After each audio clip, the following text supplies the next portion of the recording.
Hello viewers, welcome to my channel all cooking fusion BD. আজকে আমি আপনাদেরকে তৈরি করে দেখাবো বাংলাদেশের মুক্তাগাছার বিখ্যাত মন্ডা মিঠাইয়ের রেসিপি। মাত্র 2টি উপকরণ দিয়ে খুব সহজে আপনিও ঘরেই তৈরি করে নিতে পারেন বিখ্যাত এই মন্ডা মিঠাই। তো এই জন্য প্রথমে আমি নিয়ে নিচ্ছি 1 কাপ ছানা। তো আমি এখানে 1.5 লিটার গরুর দুধ থেকে ছানা কেটে নিয়েছি এবং ছানা কাটার পরে ঠান্ডা পানি দিয়ে খুব ভালো করে ধুয়ে ঝরিয়ে রেখেছিলাম। এরপর আমি এটাকে খুব ভালোভাবে এভাবে মেখে নেব।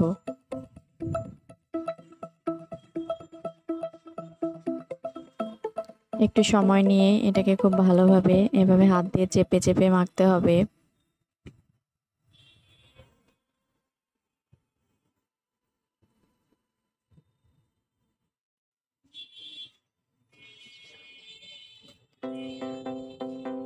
তো আমার মাখা হয়ে গেছে। এখন আমি এর সাথে 1 কাপ চিনি দিয়ে দেব। যতটুকু ছানা ঠিক ততটুকুই চিনি দিতে হবে। আমি একটু কম দিয়েছি, মিষ্টিটা কম পছন্দ করি তাই। ছানার সাথে চিনিটা খুব ভালোভাবে মিশিয়ে নেব।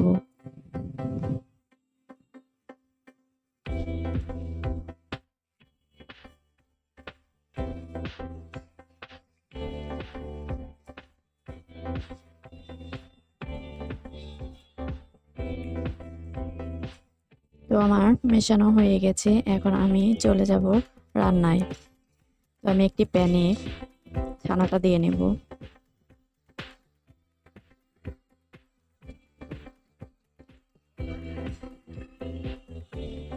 এর মধ্যে 1/3 কাপ দিয়ে দেব লিকুইড গরুর দুধ।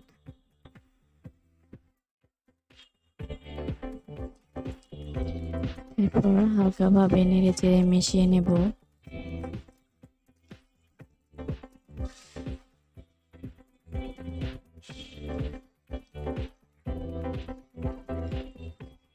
এর মধ্যে 1 চিমটি দিয়ে দেব এলাচ গুঁড়া। এরপর অনবরত নেড়ে চেড়ে জাল করে নিতে হবে।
তো আমার মন্ডার জন্য ছানাটা রেডি হয়ে গেছে। এখন এই পর্যায়ে আমি চুলাটা বন্ধ করে নেব। এটা একটু নরম থাকতে চুলাটা বন্ধ রাখতে হবে, কারণ ঠান্ডা হয়ে গেলে শক্ত হয়ে যাবে। এরপর আমি একটি প্লেটে নামিয়ে নেব।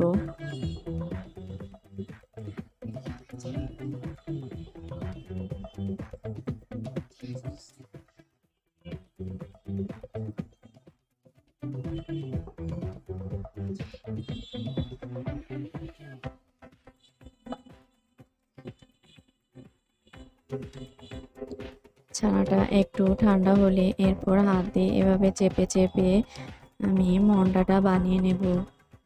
এর জন্য আমি একটি পাতলা কাপড় বিছিয়ে নিয়েছি একটি প্লেটের উপরে, সেখানে আমি মন্ডাটা রাখবো। তো এভাবে চেপে আমি শেপ দিয়ে নেব। পাতলা কাপড়ে এটিকে রাখবো। একটু এভাবে ঢিল দিয়ে রাখতে হবে। এটাকে অনেক জায়গায় পেটা সন্দেশও বলে। তো আমি আরেকটি বানিয়ে দেখাচ্ছি।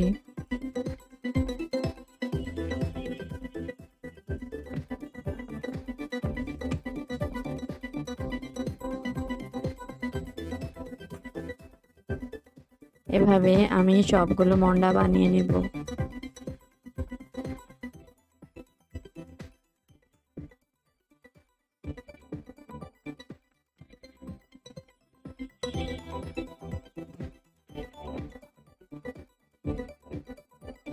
তো আমার সবগুলো মন্ডা বানানো হয়ে গেছে। এখন আমি এগুলো একটু গরম অবস্থায় একটির সাথে আরেকটি জোড়া লাগিয়ে নেব এবং এভাবে একটু শেপ দিয়ে নেব।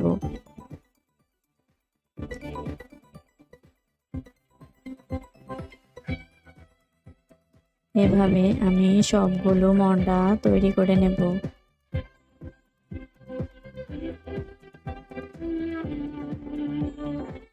তো ভিউয়ার্স, যদি আমার রেসিপিটি আপনাদের ভালো লেগে থাকে প্লিজ আমার চ্যানেলটিকে সাবস্ক্রাইব করে পাশে থাকবেন এবং লাইক, কমেন্ট এবং শেয়ার করতে ভুলবেন না। ধন্যবাদ সবাইকে।